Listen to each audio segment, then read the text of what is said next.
What's going on, ladies and gentlemen? Welcome back to another video by yours truly. I'm going to go ahead and get right into it. This video, the whole intent and purpose of it is to give you the idea of what the purpose of this game is. How does it work? What are the modes? How are you going through it? This video is not a first impressions video. I want to be kind of akin to a beginner's guide in this video, so you can have your expectations set on what you're going to be getting yourself into, right? So I want to talk about what the story experience is going to look like, what the gameplay modes are going to look like, what are you looking for in terms of progression, and where do you go for that? What are all the modes that it has to offer? In the first 5 to 6 hours that I spent playing and grinding the game, not re-rolling, but grinding. Okay, so that's what this video is going to entail.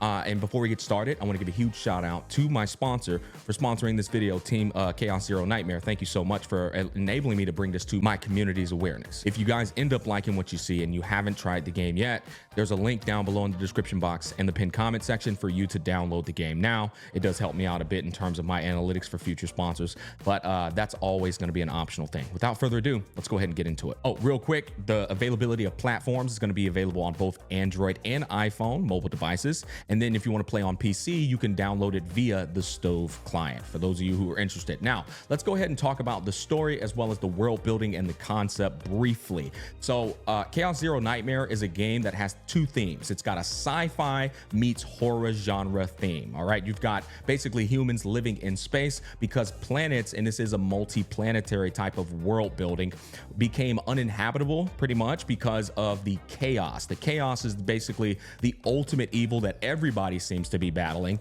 that has kind of polluted these planets and created these gory, horrific, creepy looking entities. In fact, one of the best positive aspects of Chaos Zero Nightmare is most certainly going to be its horror dynamic. If you're a big fan of horror games, you're going to really admire the enemy design. In fact, it's one of my favorite elements of this game. But continuing on, adding to that world building dynamic, as you're living in space, of course, the other aspects of, well, what makes up and encompasses a society are living in space. That is the government. The government is in space as well on an Ark ship. And then there's what we call the Holy Crusaders, which is usually going to be kind of like that religious entity or the church, if you will. It's not exactly that in this game, but y'all know how generally in a lot of storytelling, you're fighting the government, but you're also fighting the damn church because the church is corrupt secretly behind the scenes with certain entities operating behind the scenes that have their own like hidden agendas and such. And so that's kind of the world building dynamic. And obviously you guys have a captain that's kind of like a first person view type of ordeal. You never see what he looks like. You may down the line, because they did show the back of his head in one of these story little deals that I was doing. But basically he can't remember anything. It's the amnesia cliche trope. And he's also works for the Empire. And so figuring that out, I think is going to be kind of interesting in and of itself in terms of like progressing story. But yeah, you've got a bunch of hot chicks throughout the story playing with you. In terms of like how you're getting through it, do not skip anything. What I mean by that is make sure you do not only the main quests, but also the sides as well, because every single one of these elements is giving you experience to unlock more of the game's aspects and modes. So you can't skip anything in terms of like sticking straight to the middle, down the middle, because the middle is going to be like the core main beef of the story, and then the sides are going to be like context, either adding into that story or like character development amongst the main cast. The next element I want to talk about is actually going to be one of the most important, if not the most important aspect of Chaos Zero Nightmare, and it's going to be the gameplay and combat. Now first, I just want to talk about the combat briefly and what it has to offer. It is a turn-based game that has beautifully woven in the intricacies of a deck builder or card game. Now, there's a plethora of card games out there, but I mean the real card games where you're searching your deck for particular cards to get in your hand to bust off with combos, draw twos, draw threes, discard to the graveyard, bring back from the graveyard. If you are a card game deck builder fan, you have to try Chaos Zero Nightmare. It's going to be right up your alley, and they've done it in a great way that wovens that card game aspect inside of a turn-based system. There's also a point system where you have to use your points wisely with the hand you have in front of you, which enables you to strategize and have a bit of an RNG experience as well, just like a card game. They've got some new cooking elements that they put into this game, something called a ecosystem, which is essentially your ultimate of your 3 characters that you're utilizing. This is a party of 3 ordeal. You pretty much got this bar on the left hand side that fills up, and then you're able to pop ults from these characters, and each ult is unique in its own right. And the cool thing about it is these ults are fully adaptations where you get to see visual stunning cutscenes of that ult to encompass what that character's ult looks like. It's very satisfying to watch. Now there's a real twist to this combat system with something called like a stress system. Your characters will acquire stress as they combat and battle these chaotic entities. And you know what? That makes sense because you are in a dystopian induced horrific world. So obviously fighting these ugly, creepy creatures is going to induce a lot of stress. I love the realism there, but I love more importantly how they were successfully able to put it into a video game. I actually hate and despise making things too realistic in video games because it kind of takes away from the enjoyment for me. But in this regard, I actually think they did a phenomenal job with it. So once you fill up this stress meter, your characters can enter like a bit of a mental breakdown state where they go kind of crazy. And you cannot play with the character until you get them out of this state. You kind of get these cards in your hand that you have to use up to 5 times. And once you do, they recover from this state and then they're able to pop their ultimate at a discounted cost. These are the type of cooks I very much enjoy in video games because I ain't never seen no shit like that in the game. It's really cool, right? So the other thing about that though is you can also like go through the story, or if you lose a battle, your characters will quite literally be fried in the brain, and you have to take them over to a psychiatrist and you have to like treat them, if you will, kind of like a psychiatrist will, recover them out of that state, and then they're able to go back into battle.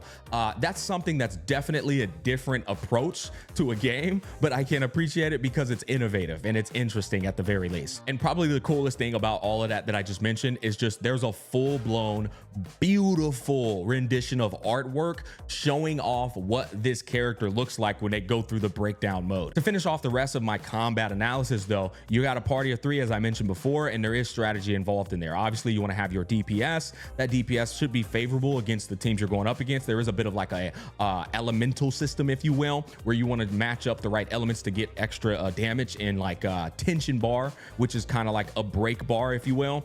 And then there's of course the ability power system where you want to make sure you're not choosing a team of 3 and everybody's eating your points up, right? You want to have a deck searcher, a DPS guy, and then somebody who's ability point friendly, who's giving you back ability points so that you can continue those combos, so on and so forth.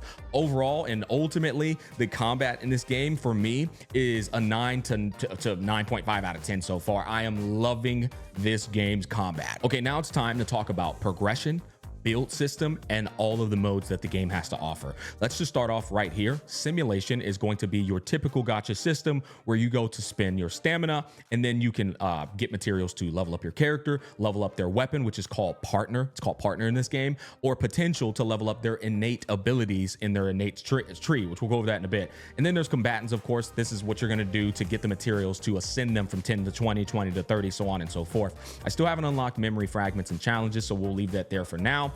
Now, the other thing is going to be chaos. This is going to be the most important mode for building your characters. This is a very fascinating approach that I've seen in a long time in terms of how you develop characters. Usually in games, like to build the character, you put the gear on them by doing some particular mode, similar to simulation actually, and then it's GG's. But in this game, because it's a deck builder and because they just took a different approach for putting armor on them, you do it in the form of the other aspect of Chaos Zero Nightmare, and that is roguelike, a true roguelike. And so if you go over here to the chaos mode, you got your chaos manifestation, and then you have zero system. I believe zero system is going to be akin to what you see in a lot of in-game gacha games where you have 2 teams going up against the the in-game modes. I'm not sure, but that's just a hunch. Okay, so just take me at face value. It is Captain 40. That we're such a long ways away. You open this up, I imagine that's going to be the in-game mode right there. But chaos manifestation is going to be how you build your teams. Okay, you go through these planets, you click on the planet, and it's going to take you straight in here, which I don't want to go in there right now. In fact, I'll just B-roll this in and so that you can kind of get an idea of what this looks like. But you're going to be going through these stages in a roguelike fashion, and you're going to have elements where you can fight a enemy, you can fight a boss, go into a question mark place where you can do like particular pop-up events or choose the gear you want.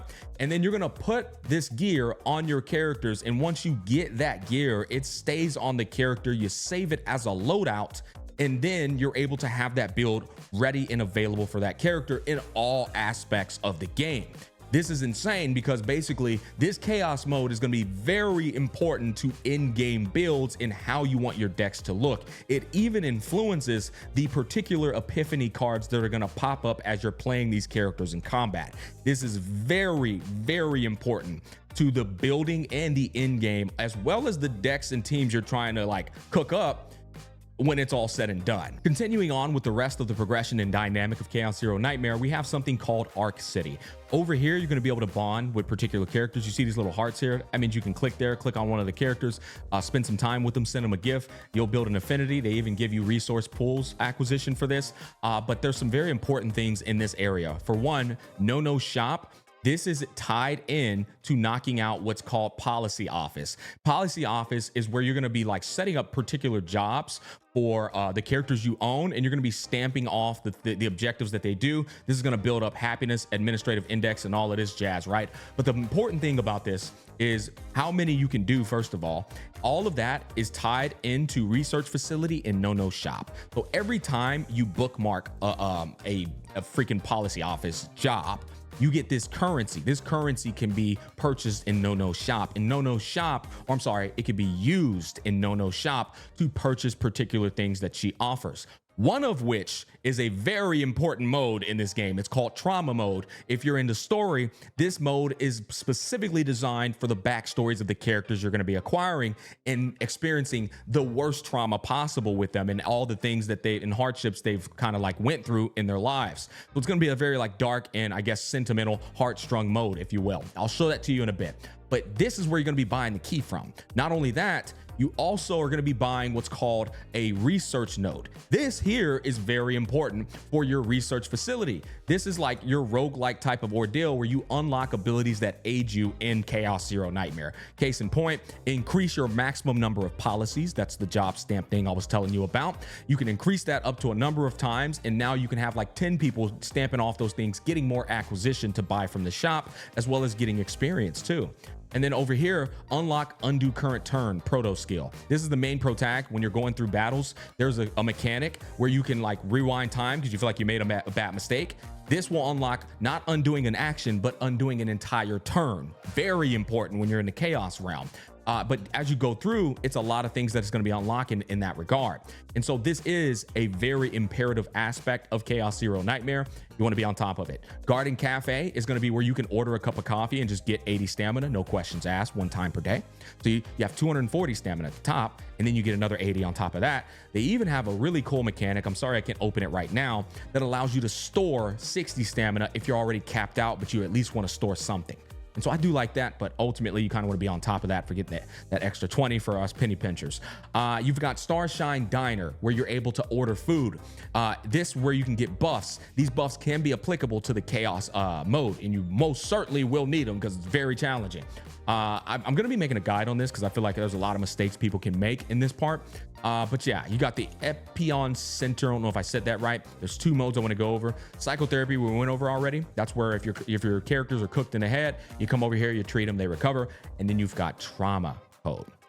This is where that key, you see that key up there? This is how you unlock the personal stories attached to the characters you know, and you're trying to understand more about them. You go in this mode, you play through, you learn about them, and you get experience. And some of this experience will be tied to you progression because this game will like stop at particular points and say, reach this level in order for you to continue the story or continue whatever, so on and so forth. And so you're definitely going to want to do this as well. I do love this aspect because this is a horror game, right? So you want to see the trauma, you want to see the freaking like horrific background stories, and so on and so forth. You kind of get what I'm saying there. And then finally, there's the rescue. This is going to be your traditional gacha pull system. You have the limited banner here. It's a 50-50, 70 pity. If you lose the 50-50, it's guaranteed on the next one. And then you've got a guaranteed weapon banner, also 70 pity. You've got your standard banner, 300 pity, and you're able to choose the exact character you want if you haven't gotten them then, or just choose somebody else. You've got standard weapon banner, and then we've got something I've never seen before, but it's kind of cool for a deck builder card game. You're able to choose a character of your choice to kind of like show off that that's your character and you want to like represent them. And this gives you a holographic outline of all of their cards that they utilize. And it's going to look like this right here. And so I think that's pretty cool, actually. And honestly, they're kind of just throwing this at you as you play through the game. And so, yeah, I just wanted to explain that off to you guys. And that's pretty much going to wrap up all this game has to offer for now and the time that I've spent playing it. Once again, I'll be giving my authentic, going over everything in terms of thoughts, criticisms, and all that in another video. But for now, that's going to wrap this up. If you liked what you saw, the game is already out. You can click the link down below in the description box or pinned comment if you haven't already to download Chaos Zero Nightmare. They've got a ton of incentives. And then once again, thanks for sponsoring me, Chaos Zero Nightmare team, and enabling me to bring it to my audience's awareness. Thanks for watching, guys. Peace, love, and happiness, and I'll catch you on the flip side.